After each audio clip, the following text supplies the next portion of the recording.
আওয়ামী লীগের ভোট জামাতের ভোট কোথায়? বিএনপির দ্বারা ওরকম কোনো ম্যাজিক ট্যাজিক হয় না। বিএনপির সেই ক্ষমতা বা গাটস কখনো ছিল না, মানে যেটা আমি আসলে দেখিনি কখনো। সালাউদ্দিন আহমেদের কবলে পুরো মানে বিএনপি সরকার আসলে এখন ফেসে গেছে। আমি আওয়ামী লীগকেও তো এইভাবে চুরি করতে দেখিনি। আপনারা প্রত্যেকটা মানে বললে তো দিনে দুপুরে ডাকাতি করছে, ডাকাতি তো এগুলা করে আবার বলতেছেন যে দেখেন আপনার টাকাটা থাকে কিনা। কথা বলছেন উনি, ডাকাতি হবে কেন? আমি বলি তারা 17 বছর ধরে তো এটাই বলছে যে আমরা বৈষম্যের শিকার, প্রত্যেকটা জায়গায় দলীয়করণ হচ্ছে, প্রত্যেকটা লোক বসানো হচ্ছে। আবার তারা 3 মাসের মধ্যে তারা হচ্ছে যে সেম কাজ করে ফেলতেছে এবং এতটা মানে নির্লজ্জের মতোই কাজগুলো করতেছে যেটা তারা লজ্জাও পাচ্ছে না।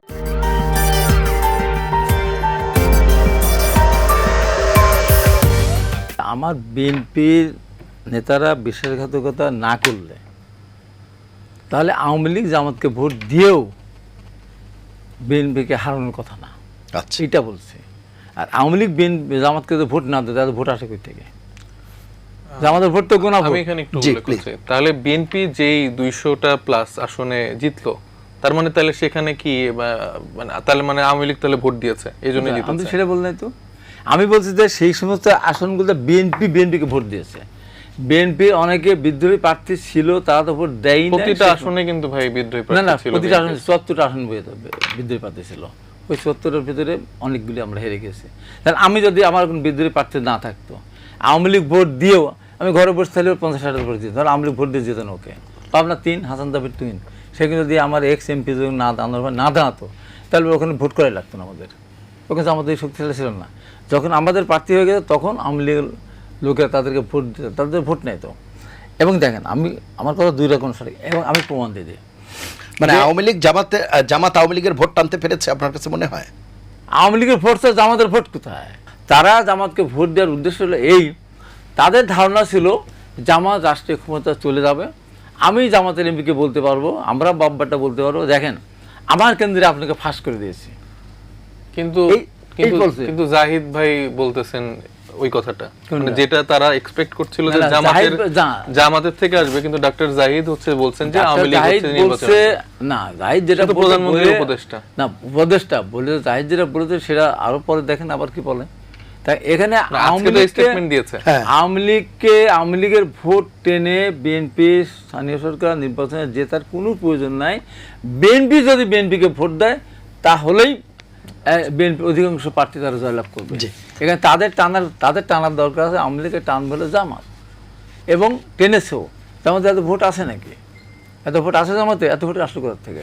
এবং দেখেন আরেকটা প্রমাণ বলে, আমাদের পথে দেশের মানুষকে সুশাসন দেওয়া, দেশের মানুষের পক্ষে কাজ করা, আমাকে সেই জায়গায় থাকতেই হবে। হয়তো যে হাবটের বাইরেও যেতে হয়েছে। না হাবটের বাইরে যাবো কেন? হাবটের বাইরে যান না, আচ্ছা আমরা কি শুনবো হাবটের বাইরে আপনি গিয়েছেন কিনা? হাবটের বাইরে আমরা যাব না, আমি বলতেছি। হাবটের বাইরে আমরা ধরেন আপাতত ধরেন কিছু কিছু ক্ষেত্রে ধরেন এখন আমরা নতুন ভাবে আমরা কিছু কিছু জিনিস সংশোধন করতেছি না। যেমন ধরেন দুদকের আইন, সেই সংশোধনে আসলে আস্থা রাখা যায় কিনা? অবশ্যই দুদকের আইন নিয়ে আমরা আপনারা মাথা ব্যথার ওষুধ তো মাথা কেটে ফেলছেন। না সংশোধন করবে কেন?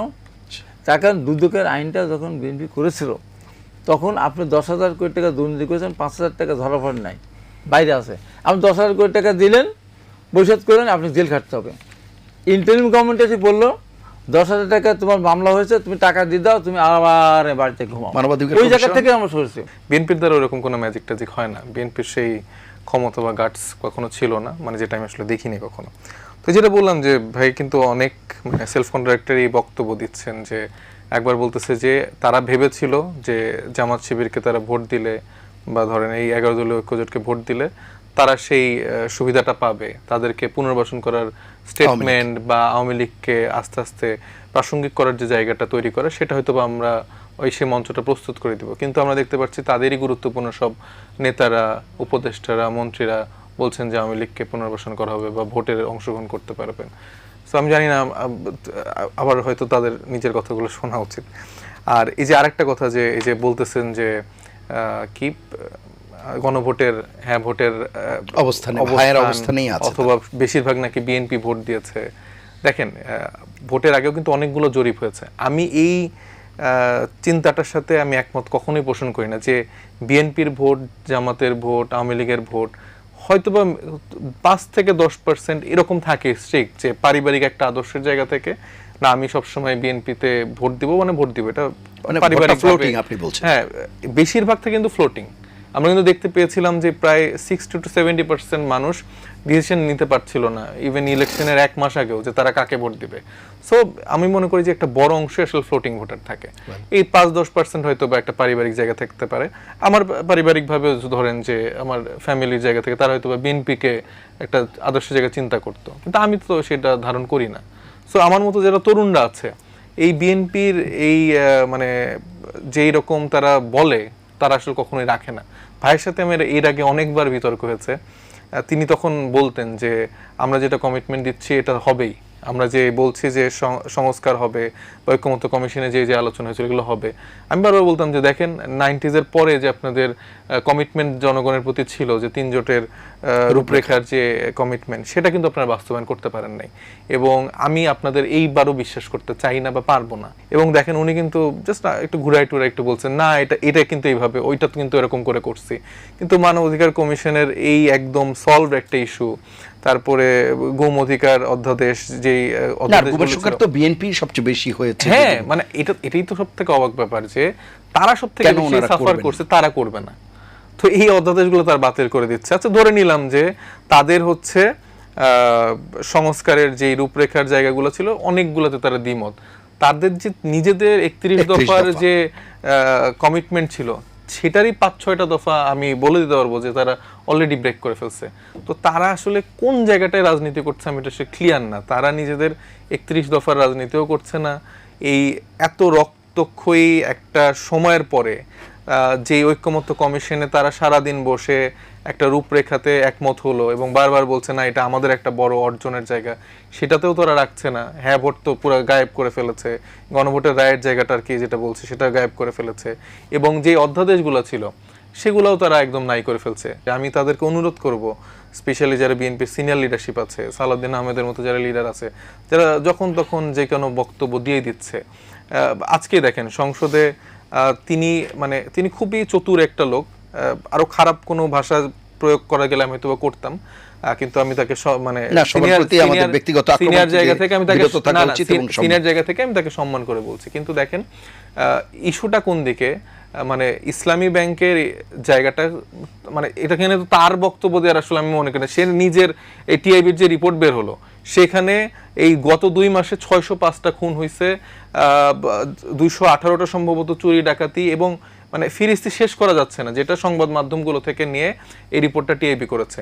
তার নিজের দায়িত্ব সে ঠিকঠাকভাবে পালন করছে না, সে আসতেছে ইসলামী ব্যাংকের সাফাই গাইতে, কাকে সে নিজেরা বসাইছে, কোন এসালমকে আবার ব্যাংক হাতে তুলে দিচ্ছে, সেগুলো নিয়ে সে বিভিন্ন রকম ন্যারেটিভ দিচ্ছে। এখানে সে এসে প্রথমে মানে সে সুন্দর কথা বলে, তো খুব স্মার্টলি সে ইসলামের একটা সংজ্ঞান করলো যে মির্জা ফখরুল ইসলাম মানে ইসলাম সেটা যেরকম ইসলাম না, জামাত ইসলাম যেরকম ইসলাম না, এই ইসলামী ব্যাংক সেরকম ইসলাম না। তো একটা অন্য আরেকটা বিতর্কের দিকে সে দিচ্ছে। কিন্তু এইদিকে যে 7 দিনে তাদের একটা মানে যে লোককে তারা বসিয়েছেন সে লোক তো আওয়ামী লীগ আমলেও ছিল, আওয়ামী লীগের আমলে সুবিধাভোগী ছিল, তার স্ত্রীকে দিয়ে সে ঋণ তুলে সেটা ঋণ খেলাপি পর্যন্ত হয়েছে, নানা রকম অপরাধে তারা কিন্তু জড়িত ছিল। সেই লোককে যখন বসাচ্ছে তো এই 7 দিনে 4,240 কোটি টাকা হচ্ছে গ্রাহকরা তুলে নিছে। একটা ব্যাংকের মানে মেইন ইস্যুটা তো কিন্তু মানে তার ক্লায়েন্ট বা যারা হচ্ছে গ্রাহক তাদের স্যাটিসফাই করতে পারছে কিনা ব্যাংক। তো সেই জায়গায় যখন আস্থাহীনতার জায়গা তৈরি হয়ে যাচ্ছে, বিএনপির কি আর কোনো লোক ছিল না? ধরে নিলাম ইসলামী ব্যাংকে যারা বসাইছে তারা হয়তো বা জামাত শিবিরের এদের লোকজন, ঠিক আছে ফাইন, কিন্তু আপনি এমন একজনকে বসান যে হচ্ছে সর্বজন গৃহীত একটা জায়গা থাকবে, আপনাদের এরকম একজন ভালো একটা লোককে বসান, আপনি বসাচ্ছেন সে আওয়ামী লীগের লোকজনকে, এবং যারা হচ্ছে যে পুরো ইসলামী ব্যাংকে লুটপাট করে এসালম কিভাবে লুটপাট করেছে এটা সবার ইতিহাস জানা, এবং আবার আমরা নতুন করে সেই এসালমের হাতে ব্যাংক তুলে দিচ্ছি। এটার জন্য আমি দেখছি সালাউদ্দিন আহমেদ কঠিনভাবে ফাইট করছে, মানে তার কি এটা দায়িত্ব নাকি? এখানে আমরা অর্থমন্ত্রী আছে, আমাদের বাংলাদেশ ব্যাংকের গভর্নর আছে, যদিও ওই গভর্নরকেও নিয়ে অনেক বিতর্ক আছে, সেও এসালমের সহযোগী। তো মানে সালাউদ্দিন আহমেদের কবলে পুরো মানে বিএনপি সরকার আসলে এখন ফেসে গেছে। আপনারা চুরি করেন কিন্তু একটা লেভেল থাকবে তো, মানে আমি আওয়ামী লীগকেও তো এইভাবে চুরি করতে দেখিনি। বিসিবি আমি অন্য সবকিছু বাদ দিলাম, এই প্রশাসক যা যা বসাচ্ছে সব আমি সাইড করলাম, আপনি বিসিবির এই নির্বাচনটাই দেখেন যতগুলো আছে, মানে 1-2 জন ক্রিকেটার ছাড়া, তাও তাদের পন্থী বিএনপি পন্থী, বাকি সব অমুকের চাচা, মানে বিএনপির অমুকের শালা, দুলা ভাই, ভাই, ছোট ভাই, কিন্তু নির্বাচিত তারা। এরা হ্যাঁ নির্বাচিত, এবং তারা কিম জং উনকেও ছাড়াই গেছে। তারা ইভেন আওয়ামী লীগের যেই ভোট ডাকাতি ছিল তাদেরকে তারা ছাড়াই যেতে পারছে, এবং তারাই সেই সুযোগ্য সন্তান, আমির খসরু মাহমুদের সন্তান, এই যে আমাদের কি বলে সালাউদ্দিন আহমেদের সন্তান, মির্জা আব্বাস সাহেবের সন্তান।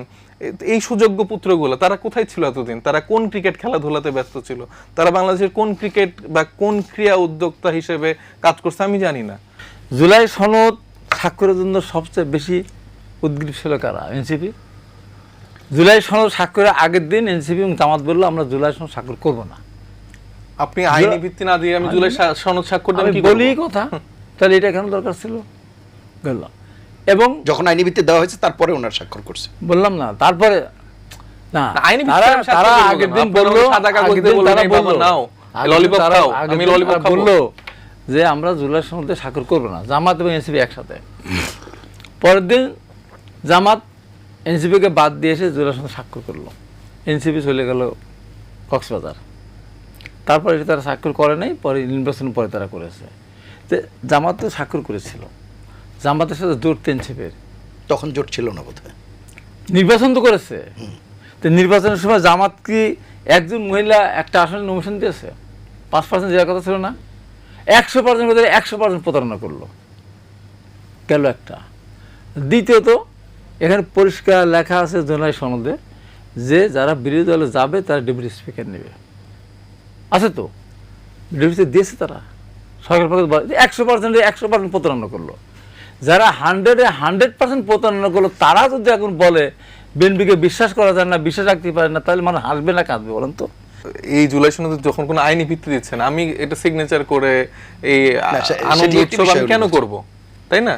এখানে জামাত কি করলো, তারা কি করলো, এটা তো আমার দেখার বিষয় না। Deputy আমি Speaker না হয়নি, বাংলাদেশের সেটি বলছি। মানুষের ম্যান্ডেটের জন্য আমি কাজ করছি। এখন জুলাই সনদের আপনারা হ্যাঁ ভোটের জন্য যে ওত নেয় সেটা নিলেন না, আপনারা এসে আমাকে বলছেন যে বাবা এই যে একটা ললিপপ নাও, বাকিটা আমরা দেখবো। তা আমরা কি ললিপপ খাওয়ার জন্য? তো আমরা তো মানে আপনারা হয়তো বা এই ক্ষমতায় খুব আনন্দ পান যে এই যে তোমাকে ভোটে আসছো, তোমাকে একটা প্রশাসক বানিয়ে দিলাম, তোমাকে আমি এইটা বানিয়ে দিলাম, তোমাকে আমি বিসিবির এটা বানিয়ে দিলাম। আমরা এই রাজনীতি করার জন্য আসিনি যে আপনি আমাকে একটা ডেপুটি স্পিকার দিলেন, আপনি আমাকে অমুক জায়গায় প্রশাসক দিলেন, আপনি আমার ওই জুলাই সনদের চার্টার অনুযায়ী 3টা জিনিস আমাকে উপহার দিচ্ছেন আর বাকি জিনিস পালন করতেছেন না। উনি তখন বললেন সালাউদ্দিন সাহেবের কথা, তার ছেলেকে বেশি মেম্বার করা, ক্রিকেট বোর্ডের মেম্বার করা আমির খসরু মাহমুদ চৌধুরীর করা হয়েছে, হয়েছে। মির্জা আব্বাস সাহেবের ছেলেকে করা হয়েছে। হ্যাঁ, তো এটা তো বলতেছেন না যে সালাউদ্দিনকে নিয়ে ভারতে নিয়ে যায় শিলংয়ে ফেলে দেওয়া হলো, তার সন্তান তো সে। এই জন্য সে বিসিবিতে না, না। একটা ইয়া পেয়ে যাবে। না না, পরিচালক হয়ে যাবে। এটা এইগুলো কমিটির লোকজন তো খেলার কথা না, এটা ম্যানেজমেন্টটা কিভাবে করে সেইটা। প্লেয়ার আর কমিটি আলাদা জিনিস, এই জিনিসটা তারা বুঝবে না, তাদের সাথে আমি কি কথা বলবো না আপনি বলেন তো? সে আব্বাস ভাইয়ের ছেলে আমি দিলাম এই ম্যানেজমেন্ট। ভাই দেখেন, আপনি আমার সিনিয়র, আমি আপনাকে একটা কথা বলি, এই ম্যানেজমেন্ট রিলেটেড যারা ক্লাব ক্রিকেটের সাথে জড়িত, এনারা তো কোনো ক্লাব ক্রিকেটের সাথে জড়িত ছিল না। আবাহনী, মোহামেডান, এরকম কোনো সংগঠনের সাথে তারা জড়িত ছিল না। আমার কাজটা কি সামনের দিকে, আমার এটা চলে কিভাবে সেটা দেখতে হবে। আমির খসরু মাহমুদের ছেলে দেওয়া আছে আমার দেশে, কি বলবো না কেন? আপনারা প্রত্যেকটা মানে বললে তো দিন দুপুরে ডাকাতি করছেন, এগুলা করে আবার বলতেছেন যে দেখেন আপনার টাকাটা থাকে কি না। কথা বলছেন উনি, ডাকাতে হবে কেন? আমি বলি যে ঢাকা বিশ্ববিদ্যালয়ের টিচার, বড় বড় জ্ঞানী গুণী ব্যাংকার, তাদেরকে বাংলাদেশ গভর্নর করা হয়েছে। সালেহ আহমেদ থেকে শুরু করে আতিউর রহমান পর্যন্ত। কি হয়েছে এই 15.5 বছর? কি হয়েছে? লুটপাট, চুরি, দাড়ি, অর্থনীতি শেষ করে দেওয়া হয়েছে। এই জন্য একটা সোয়েটার যে সালামের সাথে পার্টনারশিপে আছে তাকে আমি বসাই দিলাম। কি ধরনের রাজনীতি সামনের দিকে আমার অর্থনৈতিক অবস্থা ঘুরে দাঁড়াল। আমি দিলাম একজনকে বসাই দিলাম, সে অনেক শিক্ষিত, সে ব্যাংক ম্যানেজমেন্ট সে বুঝবে না। সালাউদ্দিন সাহেবের সময় তো আর ব্যাংকের অবস্থা ভালো খারাপ ছিল এরকম না। আওয়ামী লীগের পুরো আমলটা কি গেছে? আওয়ামী লীগের সময় তো ডক্টর সালাউদ্দিন ছিল না। না না, সালাউদ্দিন ছিল আপনাদের সময়। না না, আমি বলছি যে ইয়ে ছিল না, আতিউর রহমান ছিল না। আতিউর রহমান ছিল, হ্যাঁ, সেটাই বলতেছি, আতিউর রহমান যেটা ছিল আর কি। আতিউর রহমান ছিল, আরো আওয়ামী লীগের সময় অনেকে আসে না, তার শিক্ষিত লোক ছিল না। আওয়ামী লীগের 15 বছর এক আতিউর রহমান ছিল না, আরো যারা ছিল তারা তো শিক্ষিত লোক ছিল। শিক্ষিত লোকগুলিকে ডক্টর আব্দুর রউফ সাহেব ছিল, তাহলে কি তারা বাংলাদেশ, তারা কি দেশের অর্থনীতিকে ঠিক করতে পেরেছিল? চুরি চামারি এই জন্য সব বিএনপি দলের লোকজনকে বসাইতে হবে। এটা খালি কথার ভিতরে কথা বলে তো হবে, আইন করে সবকিছু হয় না। আওয়ামী লীগ আইন করেছিল না, আর এদেশে কোনোদিন অনির্বাচিত সরকার রাষ্ট্র পরিচালনা করতে পারবে না। আমরা কি 1.5 বছর চলে নাই, অনির্বাচিত সরকার আসেনি, এসেছে, প্রয়োজনে এসেছে। তো আইন যতই আমি করি বাস্তবায়িত না হয়, কথার সারমর্ম সেটা হচ্ছে যে ঢাকা বিশ্ববিদ্যালয় বা পাবলিক সব বিশ্ববিদ্যালয়ের ভিসি থেকে শুরু করে সব দলীয় লোক বসাইতে হবে। কারণ আচ্ছা আমি কিসের না না, আমি একটু বলিনি, দলীয় আমি লোক এটা বসাইতে বলেছি হবে। নাকি? তারপরে ধরে যে পুলিশে কয়েকদিন আগে আমরা দেখলাম যে ঢাকা রেঞ্জের যে ডিআইজি বক্তব্য দিলেন, সে সম্ভবত আরো তার পদোন্নতি হয়েছে, কারণ সে 20 মিনিটের মধ্যে 17 মিনিট ধরে সে তার ছাত্র দলের বা যে কি শহীদ প্রেসিডেন্ট জিয়াউর রহমান বা তারেক জিয়ার আদর্শে কিভাবে বিশ্বাসী সেই বক্তব্যগুলো দিয়েছে, এই জন্য সে পুরস্কার স্বরূপ পেয়েছে। আবার সেখানে এরকম সেলফ কন্ট্রাডিক্টরি বক্তব্য তারেক রহমানের থেকে আমরা শুনতে পেয়েছি যে না আর কখনো দলীয়করণ করা হবে না। আবার মানে ভাইরা কি বলছে সেটা তারা আসলে নিজেরা বুঝতেছে না। একবার বলতেছে যে না, তারা 17 বছর ধরে তো এটাই বলছে যে আমরা বৈষম্যের শিকার, প্রত্যেকটা জায়গায় দলীয়করণ হচ্ছে, প্রত্যেকটা লোক বসন হচ্ছে। আবার তারা 2 মাসের মধ্যে 3 মাসের মধ্যে তারা হচ্ছে যে সেম কাজ করে ফেলতেছে এবং এতটা মানে নির্লজ্জের মতোই কাজগুলো করতেছে যেটা তারা লজ্জাও পাচ্ছে না। বলতেছে যে না সালাউদ্দিন যেহেতু গুম ছিল তার ছেলে এটা পাবে না, মির্জা আব্বাস যেহেতু এটা করছে তাহলে তার ছেলেটা পাবে না। ভাই কিভাবে সে বিসিবির এই জায়গার ডিরেক্টরগুলো পাচ্ছে? যে মানুষগুলো ক্রিকেট সংশ্লিষ্ট ব্যক্তিরা আছে, যারা বিভিন্নভাবে ক্রিয়া সংশ্লিষ্টভাবে কাজ করে আসছেন, তারা পাবে। এই যারা হচ্ছে যে বাংলাদেশ ব্যাংকের গভর্নরের জায়গা থাকছে, তারা অর্থনীতিবিদ থেকে শুরু করে যারা যোগ্য লোক তাদেরকে নিয়ে আসতে হবে। আপনি কখনো যোগ্য লোকদেরকে সেই ক্রাইটেরিয়াতে দিতেই দেননি। আপনারা সবসময় এই দলীয় লোকদের নিয়ে বসাচ্ছেন। এই জুলাই গণঅভ্যুত্থান হয়েছিলই এই বৈষম্যের বিরুদ্ধে। আপনারা বারবার বলতেছেন যে 1.5 বছরে এটা অগণতান্ত্রিক সরকার, এইটা সেটা। আরে আমরা এই সিচুয়েশন না আসলে আপনারা কখনো তো স্বপ্নই দেখতে পারতেন না। আপনাদের এই 17 বছর ধরে এত দুঃখ কষ্ট, এগুলার কথাবার্তা তো শুনতে হয়েছে। এই সিচুয়েশন না হলে আজকে এরা কথা বলতো? ভাই আমি একটু বলি, এরা কোন পর্যায়ের নেতা ছিল? এই যে জুলাই আন্দোলনের মধ্য দিয়ে যারা এই যে এখন আমাদের দেশের নেতা, এরা কি কোন পর্যায়ের কোন দলের কোন নেতা ছিল? কোন পর্যায়ের কোন ইউনিটের প্রেসিডেন্ট ছিল? ধীরে ধীরে তারা নেতা হয়েছে। এই যে জুলাই, সেই কথাই ভাই নিজেদের যে সবথেকে দুর্বলতম দিক, তারা নিজেদের সবচেয়ে লাভবান হয়েছে এনসিপি, সবথেকে ব্যর্থতম দিকটাই তিনি উল্লেখ করলেন। জামাত, দেখেন উনাদের জামাত লাভবান হয়েছে, তারা লাভবান হয়েছে। উনাদের সবথেকে আপনারা লাভবান হননি। উনাদের সবথেকে দুর্বলতম ব্যর্থতম জায়গাটাই আমরা তো অতীতের ক্ষমতা ছিলাম না, অতীতে ছিলেন, কিন্তু তারপরে চিন্তা করতে পারতো না। তাদের Definitely. চিন্তাও না। I am highly agree with him. জি। কিন্তু আমাকে একটু লাভবান বলতে- হয়েছে তারা। জি। জামাতের বল। অফিসে তালা শেষ করবো। লাগানো ছিল হ্যাঁ। 16 বছর। আমাদের আমরা এতটুকু কোথাও আসার তারা কথা খেতে ছিলাম পারছে? না, তাহলে? তাই না? তাদের আসার কথা তো? ছিল। তা আমরা কিভাবে আসলাম? তারা ব্যর্থ দেখে আমাদের ব্যর্থ আসতে না হয়েছে। আমরা। জি। একটা তার আন্দোলন উত্তর, একদিনও হয় না। তার প্রশ্নের ইয়াটা সে নিজেরাই একদিনও দিছে। হয় না, একদিনও হয় না। এবং তারা একদিনও ব্যর্থ হয় না ছিল। এটা। আমি যখন আপনাকে ফ্লোর দিব আপনি আবার আমি এই উত্তর দিব। কথার উত্তর ঠিক আছে, দিবেন। ঠিক আছে। এই অনুষ্ঠান কিভাবে চলবে